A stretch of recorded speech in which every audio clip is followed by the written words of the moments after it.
प्रधानमंत्री ने डिजिटल भुगतान के लिए स्पर्श मुक्त व्यवस्था ई-रूपी की शुरुआत की।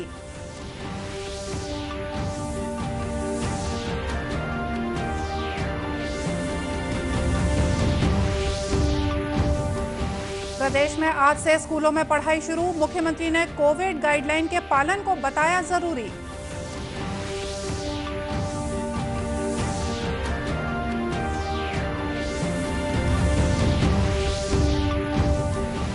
राज्य में जुलाई तक 2,432 करोड़ रुपए का हुआ जीएसटी संग्रहण।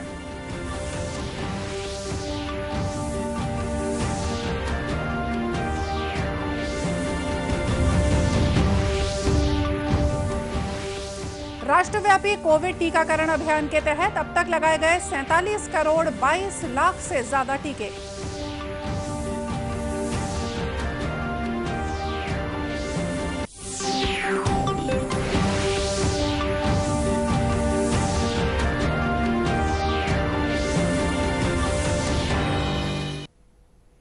नमस्कार, आप देख रहे हैं दूरदर्शन समाचार। मैं हूं मोनिका शर्मा और आइए अब देखते हैं समाचार विस्तार से।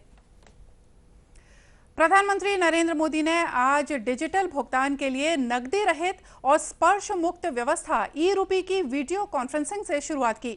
ई-रूपी किसी व्यक्ति के लिए विशिष्ट उद्देश्य से संबंधित डिजिटल भुगतान व्यवस्था है, जिसमें क्यूआर कोड और एसएमएस स्ट्रिंग बेस्ड वाउचर हैं, जिन्हें लाभार्थी के मोबाइल के लिए दिया जाता है। इस अवसर पर श्री मोदी ने कहा कि देश डिजिटल शासन और ई-रूपी को नया आयाम दे रहा है, जो प्रत्यक्ष लाभ अंतरण को सशक्त बनाने में अहम भूमिका निभाएगा। उन्होंने कहा कि ई-रूपी एक भावी सुधार है, जिसे ऐसे समय शुरू किया गया है जब देश भारत की आज़ादी का अमृत महोत्सव मना रहा है। प्रधानमंत्री ने कहा कि ई-रूपी के वाउचर विशिष्ट उद्देश्य के लिए हैं और ये सुनिश्चित करेंगे कि वाउचर का लाभ विशिष्ट सेवा के लिए प्राप्त किया गया है। प्रदेश के स्कूलों में आज से पहली से 5वीं, 8वीं, 10वीं और 12वीं की कक्षाएं लगनी शुरू हो गई हैं। हालांकि स्कूलों में प्रार्थना और विद्यार्थियों की उपस्थिति अनिवार्य नहीं है। मुख्यमंत्री भूपेश बघेल ने आज दुर्ग जिले के पाटन विकास खंड के स्वामी आत्मानंद अंग्रेजी माध्यम स्कूलों का उद्घाटन करते हुए ऑफलाइन पढ़ाई शुरू होने की बधाई दी है। उन्होंने कहा कि स्कूलों में कोविड गाइडलाइन का पालन किया जाएगा। साथ ही व्यक्तिगत स्तर पर अभिभावक भी नियमों का पालन सुनिश्चित करें, जिससे पढ़ाई बाधित ना हो। छत्तीसगढ़ में कोरोना संक्रमण दर बहुत ही कम रह गई है, इसलिए स्कूलों को फिर से खोलने का निर्णय लिया गया। यह एक नई शुरुआत है। मैं आप सभी को इसके लिए बधाई देता हूं। लेकिन हम सभी को याद रखना बहुत ज़रूरी है कि हमें हमारी सावधानी के कारण ही यह जीत मिली है। कोरोना संकट अभी पूरी तरह से खत्म नहीं हुआ है। हमें आगे बहुत सावधानी बरतने की ज़रूरत है। बच्चों के स्कूल पहुंचने पर शिक्षकों ने उनका स्वागत किया। शिक्षा मंत्री प्रेमसाय सिंह टेकाम ने भी प्रदेश के अनेक स्कूलों का जायजा लिया। श्री टेकाम रायपुर के आमानाका स्थित स्वामी आत्मानंद अंग्रेजी माध्यम स्कूल पहुंचे और बच्चों से बातचीत की। महासमुंद जिले में स्कूल खोलने से पहले शाला भवनों को सैनिटाइज किया गया। 50% उपस्थिति के साथ स्कूलों में पढ़ाई आज से शुरू हो गई। प्रभारी जिला शिक्षा अधिकारी हिमांशु भारती ने बताया कि जिले में 1281 प्राथमिक स्कूलों में से 50% स्कूल आज नहीं खुले, क्योंकि अभिभावकों और शाला समिति की अनुमति नहीं मिल पाई। उन्होंने कहा कि स्कूलों में कोविड नियम के तहत सोशल डिस्टेंसिंग का पालन कराया जा रहा है। शासन की गाइडलाइंस हैं और गाइडलाइन के अनुसार जो है हमको स्कूलों को सैनिटाइज करना था और साथ ही सबसे पहले पालकों की बैठक आयोजित करके पालकों की सहमति प्राप्त करनी थी। जो जनप्रतिनिधि हैं, गांव ग्राम पंचायत हैं, उनकी सहमति प्राप्त करनी थी और इन सहमति के बाद ही आज हम स्कूल में लागू करेंगे। और जैसा कि शासन के निर्देश हैं कि कक्षा पहली से 5वीं तक के बच्चे, कक्षा 8वीं और कक्षा 10वीं और 12वीं के बच्चे ही बुलाए जाएंगे। वहीं 12वीं की छात्राओं का कहना है कि स्कूल खोलना अच्छा निर्णय है। ऑनलाइन पढ़ाई में काफी दिक्कतें हो रही थी। छात्राओं ने कहा कि बोर्ड परीक्षा के मद्देनजर स्कूलों में शिक्षकों से जीवंत संपर्क कर पढ़ना लाभदायक रहेगा। ये अच्छा लग रहा है बहुत, क्योंकि हम चाहते थे कि स्कूल खुले और ऑफलाइन पढ़ाई हो।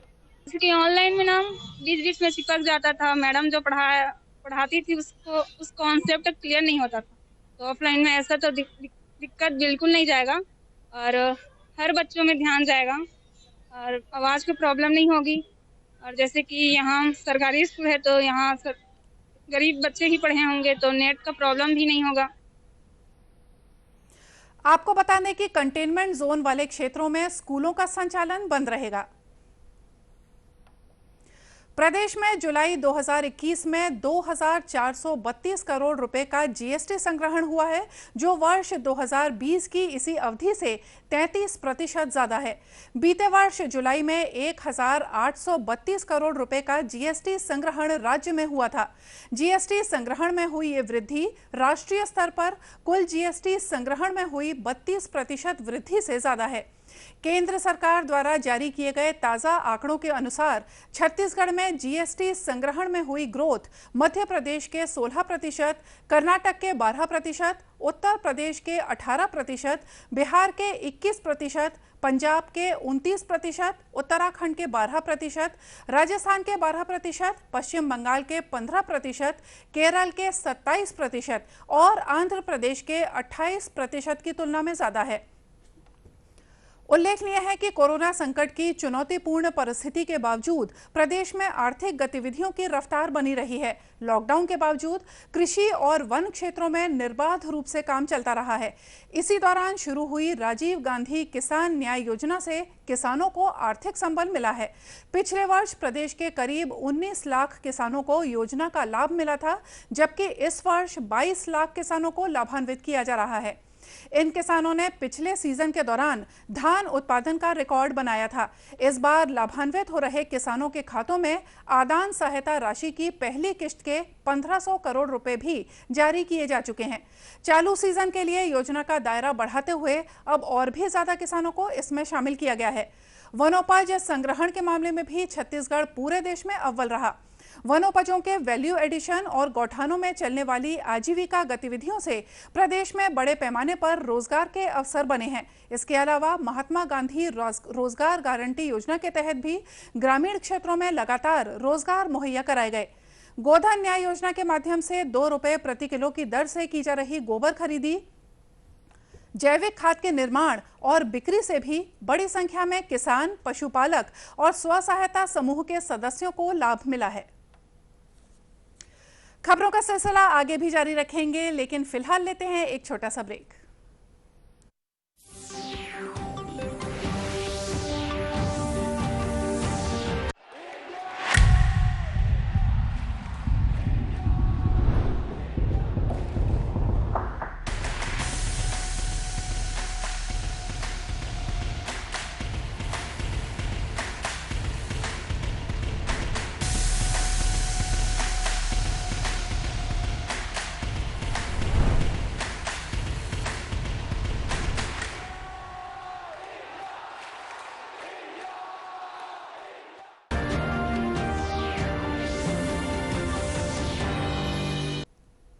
ब्रेक के बाद एक बार फिर से स्वागत है आप सभी का दूरदर्शन समाचार में।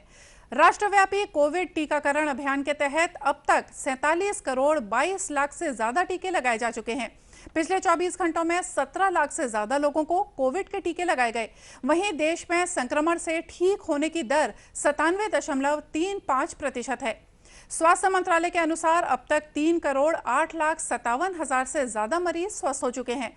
देश में इस समय करीब 4 लाख 13,718 मरीजों का उपचार चल रहा है, जो कुल संक्रमित हुए लोगों का 1.31% है।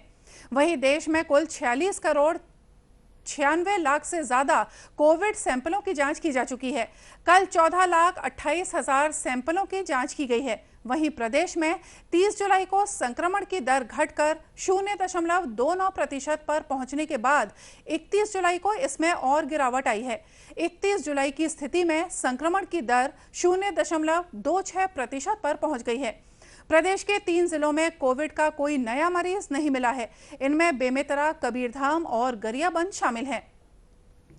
इस दिन प्रदेश में कोविड से एक व्यक्ति की मृत्यु हुई है। प्रदेश भर में 30 जुलाई को 42,714 सैंपलों की जांच में 125 और 31 जुलाई को 38,644 सैंपलों की जांच में 102 लोग कोरोना संक्रमित पाए गए। कोरोना मरीजों के स्वस्थ होने और रोज कम संख्या में नए मरीज मिलने के कारण कोविड संक्रमण के सक्रिय मामले भी तेजी से घट रहे हैं। राज्य में अभी सक्रिय मरीजों की संख्या 1,863 है। प्रदेश में कोरोना संक्रमितों की पहचान के लिए अब तक 1,13,94,233 सैंपलों की जांच की गई है। कोरोना संक्रमण की शुरुआत से लेकर अब तक प्रति 10 लाख की आबादी में औसत कोरोना जांच और रोजाना प्रति 10 लाख की आबादी में कोरोना जांच में छत्तीसगढ़ राष्ट्रीय औसत से आगे है। प्रदेश में प्रतिदिन प्रति 10 लाख की जनसंख्या में 1,487 सैंपलों की जांच की जा रही है। राज्य विद्युत नियामक आयोग ने वित्तीय वर्ष 2021-22 के लिए बिजली की नई दरों का निर्धारण किया है। ये दरें 1 अगस्त से प्रभावशील मानी जाएंगी। आयोग के अध्यक्ष हेमंत वर्मा ने आज रायपुर में पत्रकारों को बताया कि औसत विद्युत प्रदाय दर 6 रुपये 41 पैसे प्रति यूनिट निर्धारित की गई है। ये बीते वर्ष की तुलना में 48 पैसे प्रति यूनिट ज्यादा है। उन्होंने बताया कि किसानों के हित को ध्यान में रखते हुए 100 वाट तक के लाइट और पंखे की स्वीकृति जारी की गई है। का प्रति उसमें फिक्स चार्जेस जो है खपत के आधार पे लिया जाता था, उसको उस स्थान पे हमने कनेक्टेड लोड को लिया और उसको टेलीस्कोपिक बनाया है। सिंगल फेज जो है की सीमा को हमने 3 किलोवाट से बढ़ाकर 5 किलोवाट तक कर दिया है, जिससे कि वो कम दरों में ही अधिक लोड ले सकें। ग्रामीण क्षेत्रों में जो गोठान बने हुए हैं उनको भी हमने घरेलू श्रेणी में ही शामिल किया हुआ है। कृषि क्षेत्र में जो है ये जो घरेलू उपभोक्ता हैं उनको तो मामूली वृद्धि की हुई है और इनका जो रिस्ट्रक्चरिंग करी हुई है, तो ज़्यादा एवरेज करीब 100 यूनिट तक का अगर कोई उपभोक्ता है उसको 40 रुपये का अतिरिक्त भार पड़ेगा, 200 यूनिट है उसको 60 रुपये का करीब पड़ेगा। इस तरह का बनाया हुआ है क्योंकि गवर्नमेंट भी उसमें घरेलू उपभोक्ताओं को सहायता देती है, तो ये अंतर और घट जाएगा, कम पड़ जाएगा। श्री वर्मा ने बताया कि गैर सब्सिडी वाले कृषि विद्युत पंप के उपभोक्ताओं को ऊर्जा प्रभार में दी जा रही 10% की छूट को बढ़ाकर 20% किया गया है। कांकेर जिले के अंतागढ़ विकासखंड में स्थित सशस्त्र सीमा बल के कैंप में सुरक्षा बल के श्वानों ने शानदार करतब का प्रदर्शन किया। गौरतलब है कि मास बरस COB 28 बटालियन के साथ 5 श्वान माओवादियों के खिलाफ मुहिम में शामिल रहते हैं। ये सभी श्वान रावघाट रेलवे ट्रैक निर्माण के दौरान सुरक्षा के लिए तैनात किए गए हैं। इनमें से केवल एक श्वान 33वीं वाहिनी की है। सशस्त्र सीमा बल के DIG सुधीर कुमार ने बताया कि समय समय पर श्वान को गंध के आधार पर सर्चिंग और दूसरे प्रशिक्षण दिए जाते हैं, जिससे वे फील्ड में बेहतर प्रदर्शन कर सकें।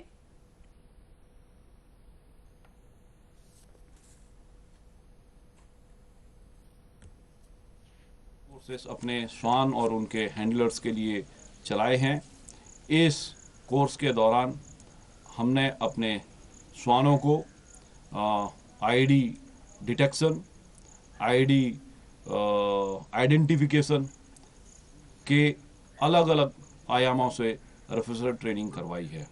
इस 1 हफ्ते के कार्यक्रम के दौरान अपने कौशल प्रशिक्षण के अलावा श्वानों की ग्रूमिंग, उनकी आराम और उनकी देखभाल और साथ साथ उनको एक्सरसाइजेस करवा करके ऊर्जावान करते हुए फील्ड में दोबारा डिप्लॉय किया जाएगा, ताकि वो मुस्तैदी के साथ अपनी ड्यूटीज़ को और अच्छे जोश के साथ कर सकें।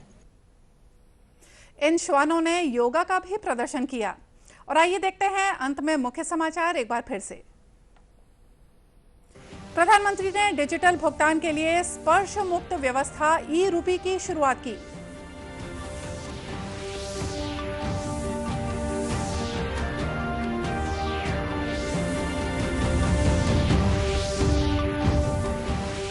प्रदेश में आज से स्कूलों में पढ़ाई शुरू। मुख्यमंत्री ने कोविड गाइडलाइन के पालन को बताया जरूरी।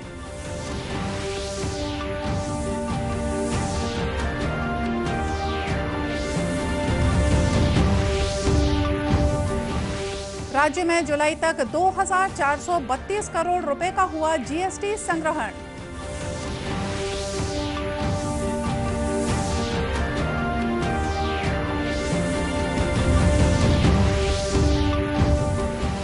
और राष्ट्रव्यापी कोविड टीकाकरण अभियान के तहत अब तक लगाए गए 47 करोड़ 22 लाख से ज्यादा टीके। और चलते चलते आपको याद दिला दें कि कोरोना से बचाव के लिए मास्क और सैनिटाइजर के साथ ही सोशल डिस्टेंसिंग का भी पालन करें। कोरोना को हराना है, मास्क जरूर लगाना है। और इसी के साथ हमको दीजिए इजाजत। नमस्कार।